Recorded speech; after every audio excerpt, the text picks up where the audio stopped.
You have just spent $250,000 opening a pet crematorium. The furnace is installed, the permits are approved, your refrigerated storage is empty, and your new van is parked outside ready to collect its first customer. There is only one problem. No pet owner knows you exist. Because in this business, the customer usually does not call the crematorium, they call a veterinarian.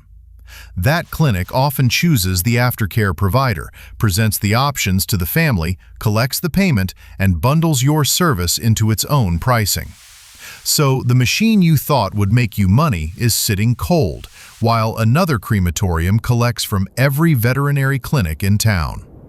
To win, you offer faster pickups, better packaging, online tracking, custom urns, and a generous wholesale price. Eventually, one clinic agrees to try you. Then, another. Soon, your van is collecting several animals every morning.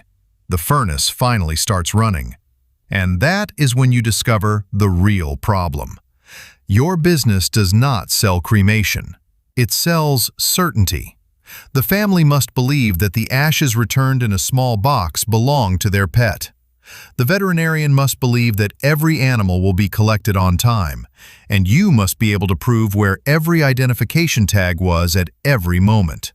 Because one mistake can create far more than a refund. It can become a public and legal crisis. So, you want to own a pet crematorium.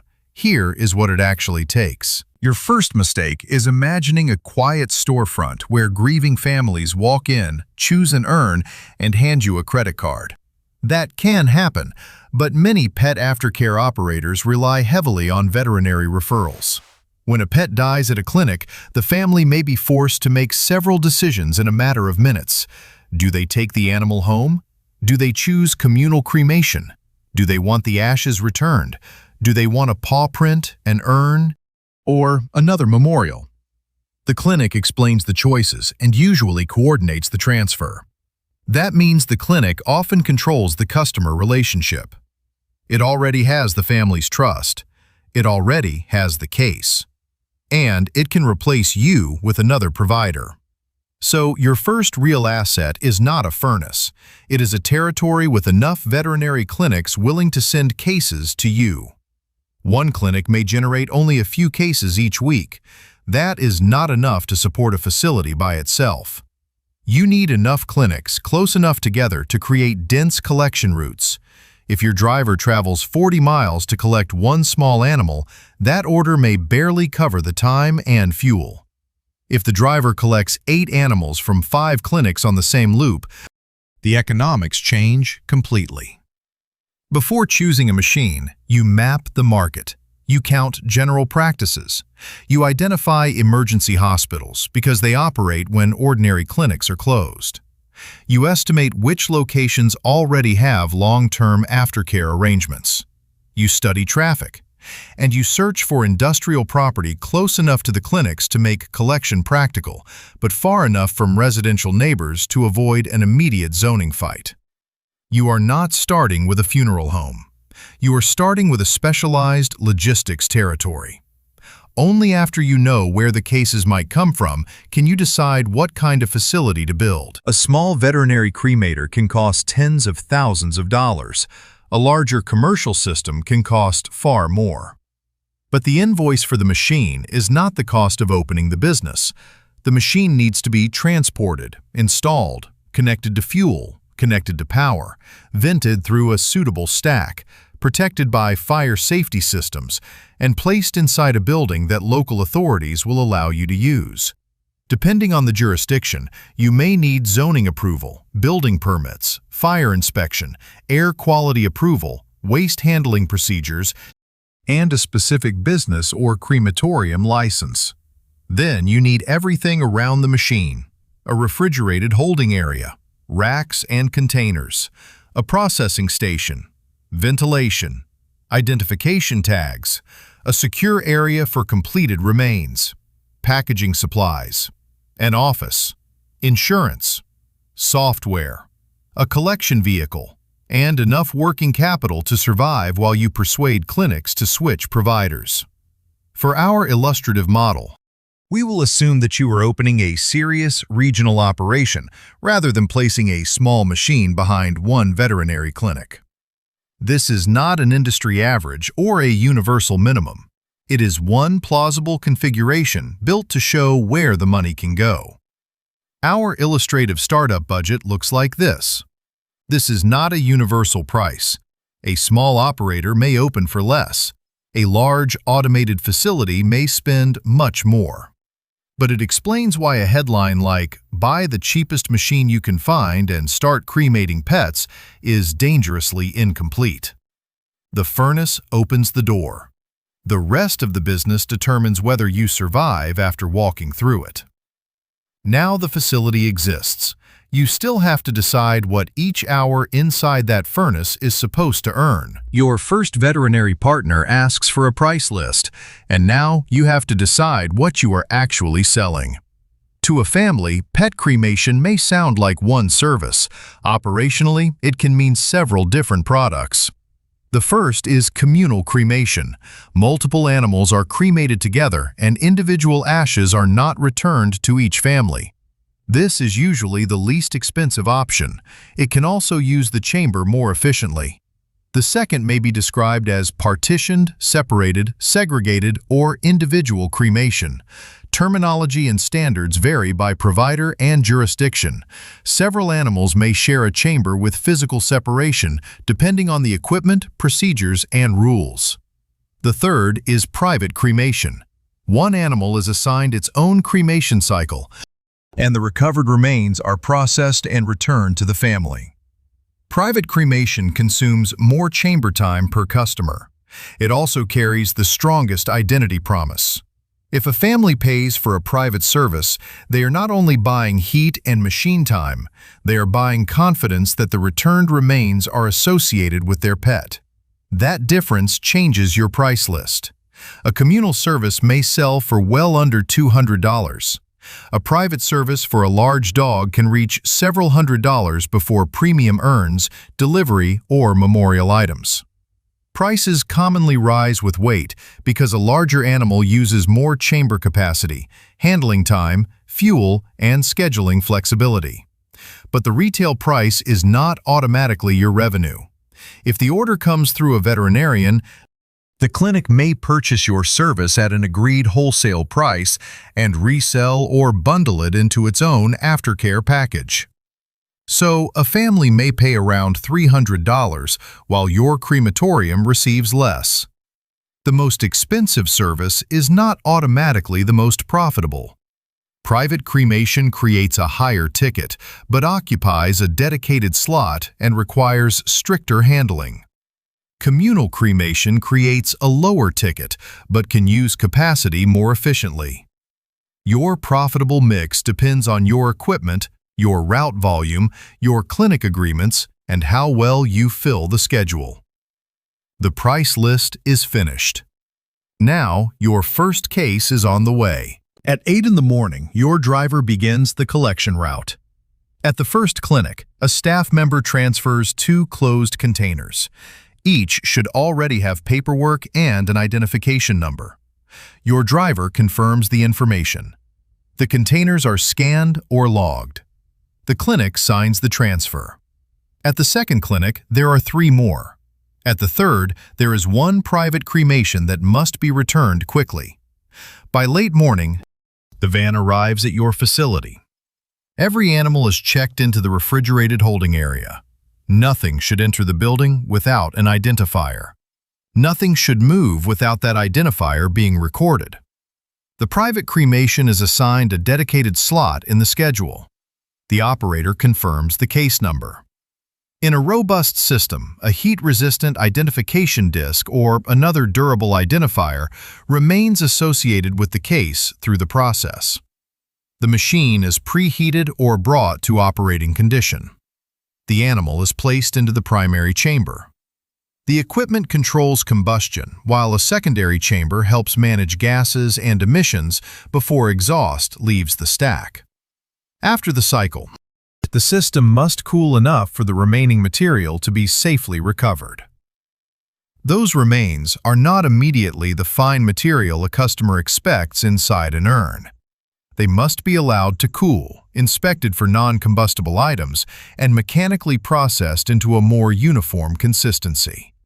Then the material is placed into a temporary container, checked again, packaged, matched with the selected urn or return container, and entered into the delivery queue. That is one case. Now repeat the process dozens or hundreds of times each month without allowing two identities to cross. The furnace is a machine. The chain of custody is a discipline. You might think your capacity is determined by how many animals the furnace can process. It is not that simple. Your capacity is limited by the slowest part of the entire system. Maybe the furnace can handle more cases, but your van cannot collect them. Maybe the van can collect more, but the refrigerator is full. Maybe storage is available, but private cases require too many individual cycles. Maybe the machine is available, but the operator is processing remains, cleaning equipment, packaging urns, or waiting for a large case to cool. And every clinic wants predictable pickup. A veterinary hospital does not want closed containers occupying its limited cold storage for several days because your route is inefficient. So you promise collection on specific days. Then you add an emergency pickup service. Then a clinic asks for weekend collection. Then another wants ashes returned within 72 hours. Each promise can win a contract. Each promise can also destroy your route density. A driver who constantly leaves the planned route for urgent pickups creates hidden labor and fuel costs. A customer sees one cremation. You see a time-sensitive network. That is why a second van may eventually be more valuable than a second furnace. The furnace only matters when enough cases reach it. Suppose a family pays $300 for a private cremation.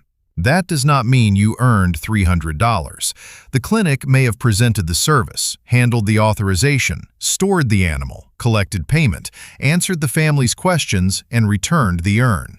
It may buy your service at a contracted wholesale price, it may add its own coordination charge, or it may bundle aftercare into a larger invoice. The exact arrangement varies. What does not vary is the value of the relationship. A single veterinary agreement can produce repeat volume without buying an advertisement for every family. The clinic does not send one customer, it sends a stream of cases. That creates a choice. You can pursue more direct-to-consumer business and keep more revenue per order. But then you must build a brand, answer emotional calls, arrange collection, process payment, and persuade families to trust a company they may have discovered only minutes earlier. Or you can work through veterinary clinics. Your revenue per case may be lower, but customer acquisition is concentrated. One business-to-business sale can produce dozens of cases. That makes the veterinary relationship your distribution channel. You train clinic staff on the difference between service tiers. You provide simple printed materials. You offer predictable collection windows. You create a portal for authorizations and status updates. You document every transfer. You return completed orders in consistent packaging. And when the clinic calls with a family question, you answer before the clinic begins questioning the partnership itself. The furnace is your largest physical asset. The clinic relationship is the sales engine that keeps it running. Now we can build one illustrative regional operation. These numbers are assumptions, not industry averages. You have 12 veterinary partners. Together, they send 170 cases in a month. Your case mix looks like this. The private price here is the average amount received by the crematorium in this model, not necessarily the amount shown on the family's veterinary invoice. The communal average is also a blended assumption. Different territories, animal sizes, clinic contracts, and service definitions would produce very different numbers. Now the costs begin. That leaves approximately $4,700 before tax. But even that number needs an asterisk. In this model, the owner is handling sales and administration without receiving a full market salary. So the remaining money is not effortless passive profit. It is the owner's compensation, risk premium, and emergency cushion. One repair, one lost clinic, or 1 weak month can consume it. At 170 cases, the business is operating. It is not yet dominant. The economics improve when route density rises and fixed costs are spread across more cases. At 250 cases, you may not need a second building. You may not need a second manager. You may not even need a second furnace immediately. Revenue can rise faster than some fixed costs. But eventually, you hit another step.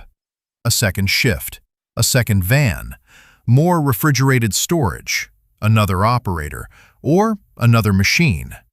This business can scale. It just does not scale smoothly. It climbs in expensive steps. The furnace consumes fuel. The van consumes fuel. The operator consumes time. An urn can sit on a shelf until it is ordered. That is why Memorial products may offer some of the cleanest incremental margin in the business. A family may already be spending several $100s during one of the most emotional moments of pet ownership.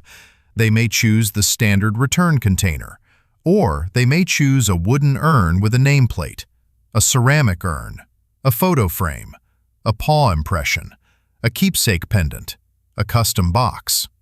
The wholesale cost of a Memorial item may be much lower than its retail price, and adding one usually requires less furnace time than adding another cremation. That does not mean you should pressure grieving families. Aggressive upselling would damage the trust on which the company depends. It means the choices should be clear. If the clinic offers only one basic option, some families never see the Memorial products they would have chosen. If you hand the clinic a confusing catalog with 50 products, staff may stop presenting it. A simple 3-tier menu can make the choices easier. Basic, Memorial, Premium. The strange economics of the business are now visible. The furnace gets you into the industry. The route generates volume. The veterinary relationship protects that volume. And a small object on a shelf may produce better incremental economics than another hour of machine time. But every margin in this model assumes one thing. The machine keeps running. Your machine fails on a Tuesday. The burner will not operate correctly. The technician cannot arrive until Thursday. Your collection route continues. Animals continue arriving. The refrigerated holding area begins filling. Private cases are already promised for return. Your service commitments do not disappear because a replacement part is delayed. So, what do? A prepared operator has redundancy. That may mean a service agreement. Critical spare parts. A relationship with another properly authorized crematorium. Enough cold storage to survive a delay. And honest communication with clinics. An unprepared operator keeps accepting cases and hopes the machine restarts. This is where the business model becomes uncomfortable. The furnace is both the productive asset and a single point of failure. Buying 2 machines on day 1 may be financially impossible. Operating only one machine creates operational risk. You can outsource overflow to another provider. But then you must document custody across another company. You may also be sending revenue to a competitor. The same problem exists with the van. One accident can interrupt collections. One employee resignation can leave no trained operator. One complaint can trigger testing, inspections, or expensive modifications. The business looks simple only when every component is working. A burner failure delays the promise. An identification failure can make the promise impossible to repair. Every service business makes mistakes. A restaurant sends the wrong meal. A retailer ships the wrong size. A hotel loses a reservation. Those mistakes are frustrating. They are usually fixable. a pet crematorium does not have the same luxury. If you return remains associated with the wrong case, the original chain may be impossible to reconstruct. You cannot manufacture a replacement, you cannot repeat the service, and money cannot restore the original trust. One mix-up can end the business. This is why identification cannot be one handwritten note. It must be a system. A unique case number begins at intake. The authorization, container, storage position, cremation schedule, durable identifier, processing container, urn, and delivery record should all point to the same case. Private cases should be separated through procedure, not merely remembered by the operator. Transfers should be documented. Exceptions should require review. Software can help. Barcodes can help. Cameras can help. But technology does not replace process. A barcode scanned onto the wrong container creates a perfectly documented mistake. The company needs procedures, training, audits, and a culture in which an employee stops the line when something does not match. This costs time. It reduces speed. It may feel excessive after thousands of correct cases. Then one day, it prevents the failure that could have destroyed the company. The deepest irony of this business is that the customer cannot directly observe most of the product. The family cannot stand beside the machine. It cannot independently watch every transfer. It cannot verify identity by looking at the returned material. The transaction depends on trust in your documented process. That trust is the product. Yes, but not because cremation is secretly cheap. You make money when four things happen at the same time. First, you have enough veterinary partners to generate consistent volume. Second, those clinics are geographically concentrated enough to create efficient routes. Third, your service mix fills the cremator without overwhelming it with dedicated cycles and unpredictable pickups. Fourth, your chain of custody remains reliable as volume grows. A small operator with a few clinics may create a stable owner-operated business. A regional operator can add routes, employees, memorial products, and equipment. A larger platform can acquire local operators and centralize technology, purchasing, branding, and administration. But scale introduces another danger. The farther management moves from each individual transfer, the more the company depends on systems and frontline employees. The facility may process thousands of animals. Each family cares about exactly one. Remember the first clinic that agreed to try you? It does not stay because your furnace is newer.